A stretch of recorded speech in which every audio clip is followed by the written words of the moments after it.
Hello and welcome to today's episode of the Real Relationships Show.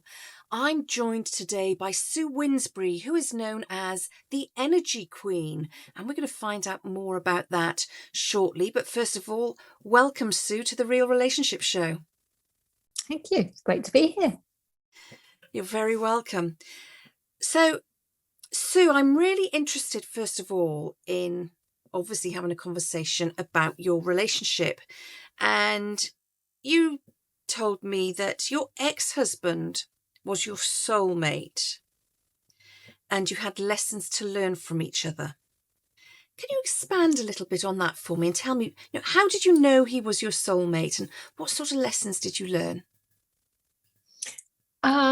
So I knew on our very first date that we would get married. Mm-hmm. It was just I'm quite an intuitive person. And I just had this deep knowing that that's what would happen. And as the story of our relationship evolved, it was not, to me, soulmates are not always, people think of a soulmate as being this idealistic romantic partner. I don't think soulmates are always that type of relationship. Mm-hmm. Very often a soulmate is here, we have a soul agreement, a contract to learn certain lessons, and certain people agree to come into our lives. And for me, our soulmate relationship was by no means an easy one, but it was very much part of our journey, and we had lessons to learn from each other, which we had agreed to. Wow. Okay. That's really interesting because you say he was a control freak. Yeah. And you completely lost all sense of yourself when you were with him. And I know from my own experience what that feels like, but describe your experience of that for me. It's a very slow process, so it's not something that you just, well, I certainly didn't notice it happening, because it's like a very slow drip, little things, little erosions into your confidence, little bits of sort of undermining, or maybe comparison to somebody else, and you're not doing this quite good enough, and so and so was better at this than you, and all of those kinds of things. And it just very slowly accumulates. And it took me, we were together for 17 years, I think. And one day I just kind of woke up and I was like, where have I gone? I'd known that things went right, so there was, we had really great times, but we also had very unhappy times. But I abandoned myself. I take full responsibility for abandoning myself, for not standing up for myself, for just accepting things when my heart was kind of going, no, you need to speak out, or this isn't right, or you need to say something. But the human side of me was just like, oh, okay. So shrinking more and more. So it's an interesting, with hindsight, hindsight is always wonderful, isn't it? Isn't it just? And it's great to be able to go, oh. But when you're stuck in it, you don't see these things. And I see very clearly how insidious controlling can be. And it's interesting, isn't it? You say that you kind of knew that you should be standing up for yourself, but you didn't. And again, I can totally empathize with that. It's almost as if you know what you need to do, but you don't do it for fear of just generating more of the same sort of abuse, because that's what it is. And what I'm particularly interested in is something you said to me earlier, is that it was post-divorce that you felt manipulated, and then you learned to rise. So talk to me about that realization post-divorce, because I know from my own experience, know from working with hundreds and hundreds of women, that very often it's only when they leave the relationship they recognize that it was abusive. And the term abuse is used a lot these days. And of course, those of us who are unfortunate to be in a physically abusive relationship know all too well that that's abusive. But it's really difficult, as you've just described, to recognise an emotionally or psychologically abusive relationship or controlling relationship, because it is so insidious, because it is such a slow drip, drip, drip, that it is only when you leave that relationship, you look back with hindsight, that marvellous tool, and think, wow, that was really damaging. That was a really abusive relationship, actually. So I'm interested how you came to that realisation post-divorce and how you felt manipulated. So I was actually doing my training to become a coach. Mm-hmm. And so when it was wellbeing coaching training, and part of the training covered abuse. Mm-hmm. And it was kind of wrapped up with chronic fatigue recovery training. So it was all that training, and we were doing this session on abuse, and again it was exactly that. It was the trainer was talking about emotional abuse, sexual abuse, but not in an overt way, very subtle sexual abuse. And I remember sitting there looking and kind of going, oh, oh, that's me. And I just had not realized at all that I was what I had been experiencing. And suddenly, just through this training, everything dropped into place. And I was just like, oh my goodness, that's exactly what I've been experiencing. So yeah, it was a massive light bulb moment for me then. Goodness. And what action did you take then? Because, you know, there's a lot of things you can do. And if you were training to be a coach at that stage, obviously, I'm sure your mind must have been racing about all of the different methods and modalities you could use for yourself to help you. But what action did you take then when you had that realization? What was the action you took? I think it was a mixture of things. It made, for me, everything suddenly made sense, and that gave me resolve to carry on and become more independent, more free. I think alongside at that time, we've got 2 children, and we'd made a very conscious effort to parent them as a united front, although I have to say that was incredibly difficult. Yes. But we both came from divorced families, so we both had sort of quite difficult childhoods. So we'd always made this commitment that we wouldn't impact our children through it. So we were doing our best, and I had to swallow a lot of things. I had to let a lot of things go over my head. And the manipulation kind of carried on in many, many different ways, but I could see it for what it was. So sometimes I would be literally raging inside my head and wanting to vent, and I would just take some deep breaths and go, it's not my stuff. This is no longer my stuff. I also thought that at the time that my house was bugged. I was fairly sure my phone was being tapped. I don't have a polite word for what I thought was going on in my head. It was a lot of head messing. And I really didn't actually know what to believe at the time. I didn't know whether I was going crazy, whether these things were happening. I think anyone who's sort of been gaslighted will understand that kind of, you don't trust your own head in the end. So I had all of that going on. I used journaling quite a lot. I used various different energy techniques, and I think good old fire in my belly came out, and I was just like, I'm not putting up with this anymore. I am not tolerating this. I am actually worth far more. And I think it was actually a very conscious decision that I had my life to live. I had to get on with it. And it was up or down, and I was going to go up. That's fantastic. And of course, I work with so many women who have taken that decision. But I'm interested in what you say about the gaslighting, because unless you've been through it, it's so difficult to really understand it. And I recall saying I was too scared to make a decision. And I know from my own experience, I have a recollection. I was in a new relationship at that point, and they were busy. And I said, oh, I'll go and get some food and get some shopping in. What do you need? And the person said to me, oh, just some milk and bread. So I said, okay, I'm going to do the shopping. I'll get you some milk and bread. And I stood there because I don't drink milk because I have allergies. I don't eat bread because I have allergies. And I looked at the array of milk and bread and absolutely shook in fear of buying the wrong thing.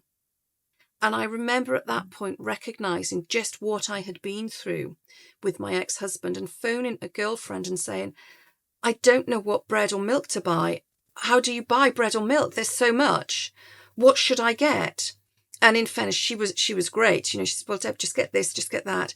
And I stood in the middle of the supermarket in tears, almost on the verge of a panic attack, because I didn't know what to buy for somebody who I was in a new relationship with at that time. It was a very short-lived relationship.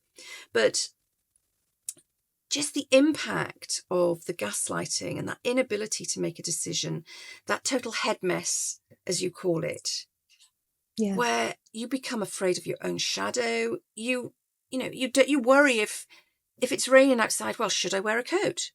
Do I need a coat? It's such simple decisions you feel incapable of making. So I completely relate to that. And the fact that you then got to that stage where ostensibly you snapped. And again, I recognize that as well. You snap and you say, you're not going to turn me into this woman that I no longer recognize. There is a glimmer inside me, a fire in my belly. And you use that fire in your belly to rise, as you've said. But this is the twist in your tale, which I think is incredible. You used that to help your ex-husband, didn't you? I did. And this is kind of where the soulmate journey comes in. So for me, and I'm just going to backtrack a little bit. So what you were saying about bread and milk. When I was a teenager, I worked in retail. I worked in fashion shops. My first foray into professional work was in retail. So I loved clothes. As our relationship progressed, he used to buy all my clothes. And it got to the point where I was too scared to buy any clothes because I didn't trust my own judgment in whether it would be liked, whether it would be accepted.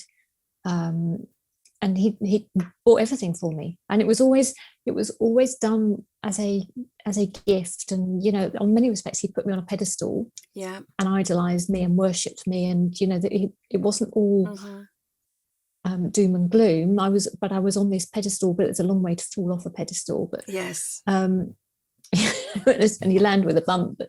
But yeah, to go from sort of having a real eye for fashion and clothing to not having the confidence to literally buy anything. I still really don't like shopping. I haven't quite got that one back yet, but getting there. But in terms of moving forwards, I came to the point of realization that I just had to forgive him, because for me, anyone who is super controlling is actually fundamentally weak. It comes across it's a weakness that comes out in a power struggle with themselves and with others. And as soon as I realized that actually it was his weakness that was coming out, that helped. And I also realized that by not forgiving him, it wasn't making any difference to him whatsoever. I was just hurting myself and carrying bag loads of negative energy, negative emotions, thoughts, feelings. And I just thought, I just need to put these down, let them go, walk away. And it's liberating. And I do quite a lot of work with women who've been in domestic abuse situations. And sometimes when I broach this subject of forgiveness, it's not accepted with warmth or any kind of like, yeah, I think I can do that. But it really is a very, very powerful thing to do. So I kind of got to that point of forgiveness. And as the years, and we managed to keep a fairly balanced relationship. He then got married to somebody else. which was great. And when we were together, he'd always had a bit of an alcohol issue. I just thought he was, he liked to drink.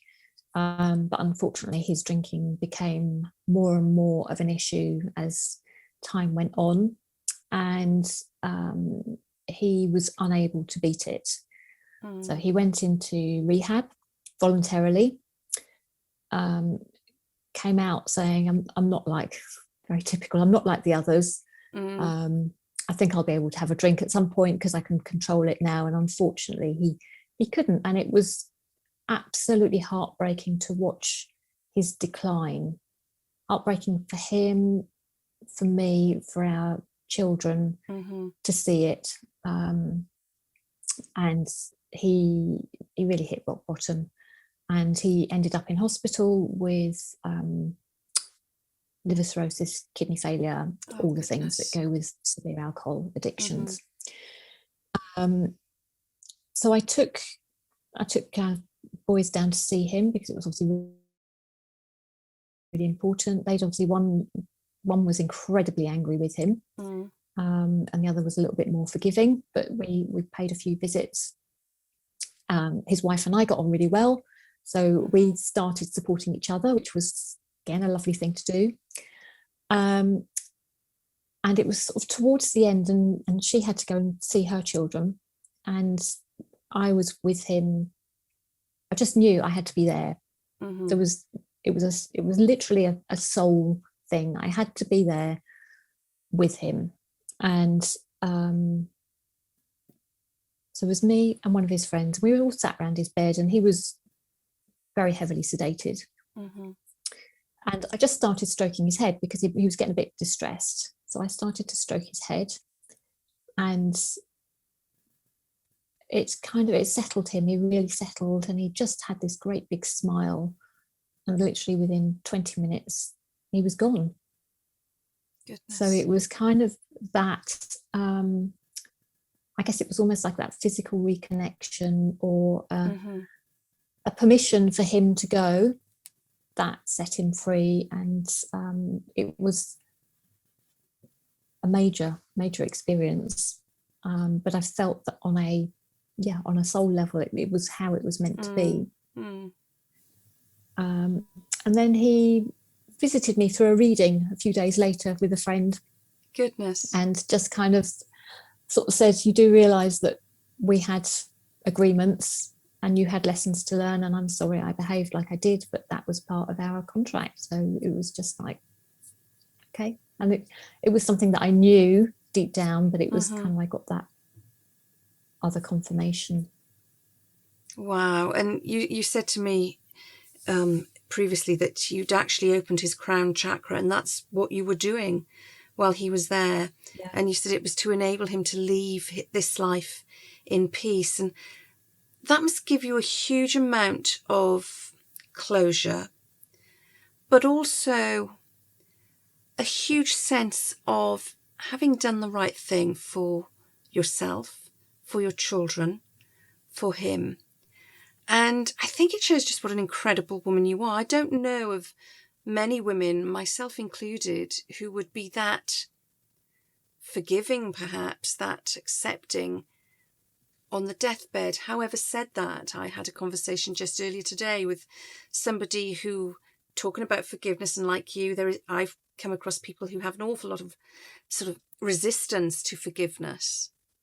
And I work with them and I ask them to accept that at the time, both parties behaved the way they did, made the choices they did, with the information and resources they had at the time, and to trust that when they have acceptance, that forgiveness will come. And that seems to be a really good way of establishing forgiveness, because I know, like you've just explained, for myself, it took me a very long time to forgive both of my ex-husbands, in fact, all three of my ex-abusive partners. And I know when the moment somebody said to me, well, it's about forgiveness, or you need to forgive. And I said, no, that's it. And back right off, and that would be it. I wouldn't be working with them. Obviously, I've since overcome that. But it's really interesting, the use of the language we use as well. And I know from my own resistance, I ask people to accept that it all happened at the time based on the resources and information available to them, because that leads to forgiveness.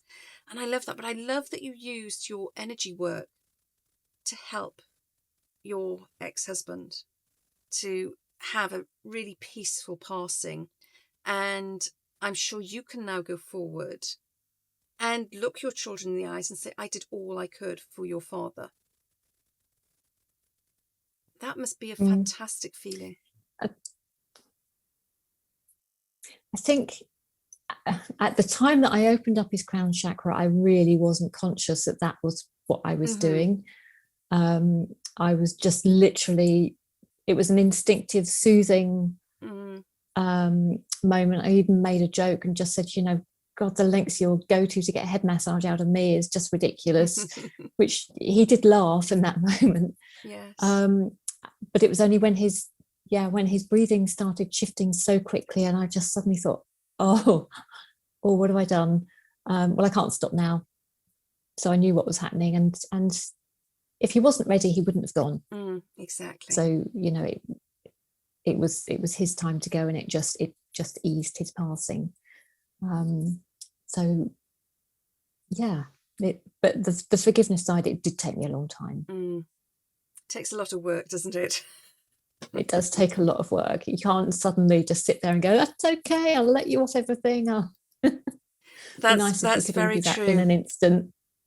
That's very true. So talk to me, Sue, about your energy work, because it's something that I'm a little bit familiar with, not completely familiar with, and I know there are more and more people out there now doing energy work. Can you explain to me what that is and how it can be used to help victims of abuse, survivors of abuse? Certainly. So I'll keep it really short and simple, because I could literally talk probably for the rest of the day about energy work. Everything that we experience is held within our energy fields. We all have energy within our body. When you deconstruct a human being, we are just energy at the end of the day. So if you think about sort of a parallel between our unconscious, subconscious mind and our energy, we hold all of these things in there: experiences, beliefs, trauma, emotions. They all get caught up in our energetic field, and very often we're not aware of the origins because it's so deeply buried. So I use various different energy techniques, but it's really about tapping into the subconscious and helping people through techniques release that energy, release that stuck trauma, emotions, and you can just feel the lightness coming in. I always kind of liken it to like dark little pebbles of dark matter, or it can take all different shapes and forms, but it's got a heaviness to it. So once we can shift it through the energy field out through the subconscious is 90% of our mind.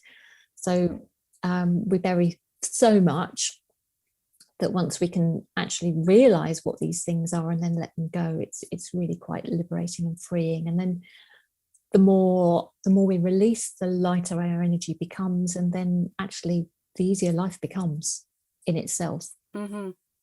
That's my very simple explanation of energy work. Fantastic. And tell our listeners and our viewers where they can find out more about you, Sue, because you've given us a really personal illustration of how you've used your energy work to aid your relationship with your ex-husband and to help him to pass from this life in a peaceful manner. So where can our listeners and viewers find out more about you, Sue, if they're interested in finding out more about the work you do? So my website is suwinsbury.com, and it's Sue without an E. Or you can find me on various social media outlets. I'm on Facebook, again, I'm just under Su Winsbury, LinkedIn, Instagram, all the usual social media spaces. So that's do fantastic. Come along and find me. Lovely. I will put the details in the show notes for our listeners and our viewers to access in due course. Sue, thank you so much for being with me today. Thank you for sharing your story, and thank you for being open and explaining a bit more about the work that you do, the energy work you do, and why you're the energy queen. Thank you, Sue.